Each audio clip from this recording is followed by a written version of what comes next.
18তম রোজগার মেলায় ত্রিপুরার 174 জন যুবক যুবতী নিয়োগপত্র পেলেন। এর মধ্যে 133 জন যুবক এবং 41 জন যুবতী। আগরতলা শালবাগানস্থিত বিএসএফ এর প্রধান কার্যালয়ে আজ এক অনুষ্ঠানে নির্বাচিতদের হাতে এই নিযুক্তিপত্র তুলে দেন কেন্দ্রীয় কয়লা ও খনি প্রতিমন্ত্রী সতীশ কুমার দুবে। প্রধানমন্ত্রী নরেন্দ্র মোদীর উদ্যোগে আজ সারা দেশে এই রোজগার মেলার মাধ্যমে বিভিন্ন সরকারি দপ্তরে 61,000-এরও বেশি যুবক যুবতীর হাতে নিয়োগপত্র তুলে দেওয়া হয়েছে। অনুষ্ঠানে কেন্দ্রীয় প্রতিমন্ত্রী বলেছেন, এই নিয়োগপত্র শুধু একটি কাগজের টুকরো নয়, প্রার্থীদের কঠোর পরিশ্রমের স্বীকৃতি। তিনি দেশের কন্যা শক্তির ভূয়সী প্রশংসা করেন এবং নারী ক্ষমতায়নে প্রধানমন্ত্রী বিশেষ গুরুত্ব দিয়েছেন বলে উল্লেখ করেন। অনুষ্ঠানে বিএসএফ এর আইজি অলোক কুমার চক্রবর্তীও উপস্থিত ছিলেন।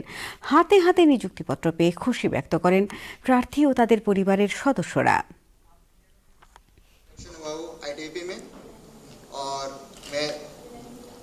दिल से शुक्रिया करना चाहता हूँ भारत सरकार को। हम सब जानते हैं कि केंद्र सरकार युवाओं के रोजगार और कौशल देने के लिए पूरी ढंग से गंभीर है। विशेष रूप से हमारे पूर्वोत्तर के विकास और युवाओं को आगे बढ़ाने के लिए सरकार का खास फोकस है।